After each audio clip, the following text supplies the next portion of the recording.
Today we're going to be replacing a radio in a Chevrolet Cruze. Let's get started. We'll start off by removing the trim on both sides to be able to get to the AC controller. You just need a trim tool. Stick it into there, like so. After getting the trim loose on both sides, I didn't take it all the way loose here, but now we can get to the AC controller and get it loose. I'm sorry I missed a step, but we need to remove the trim panel first before we get to the actual AC controller. You just need a basic trim tool and pop it loose. You can start from like up top and work your way around. As you can see, I used the trim tool to pop it loose from up the top, just enough to get my fingers in it. Very gently, just work it around. Pop on all of the retainers. Move that out your way.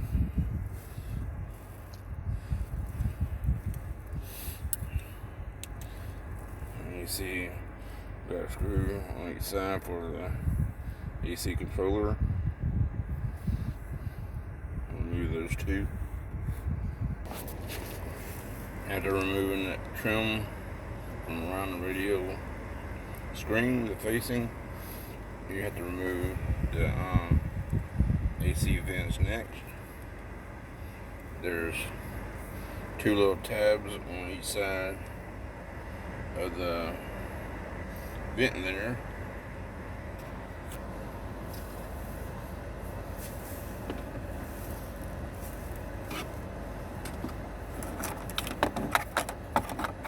Take a trim tool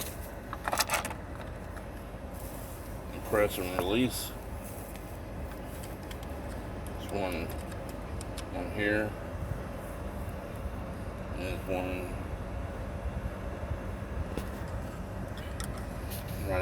right up in here, right there. And after you get it released, you have to just pull down on the vent. And you can see on the vent the two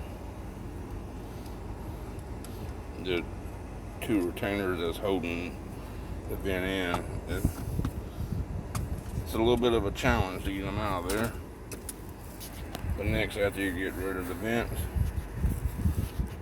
you got two screws on each side. I done removed one. Remove the two screws.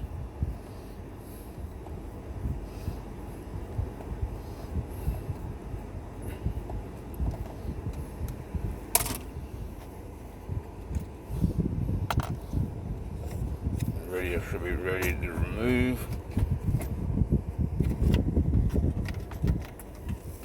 Let it hang down to get to your wiring, and then unplug everything. On these connectors, they have little locks that keep you from smashing them. Just take a little pick or something, another screwdriver, and pull them out.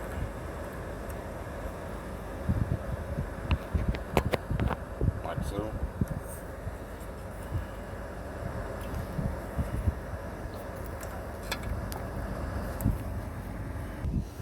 After you finally got it unplugged and get the chassis out with the radio, you're gonna have to take the radio actually loose from the bracket.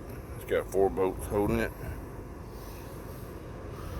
Remove those and the radio should slide right out. And that is all it is to it. You can see where it slid into place there. And this is what you got.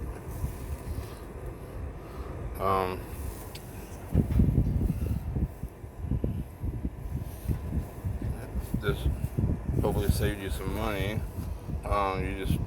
You follow the steps going back with it, and everything should be fine.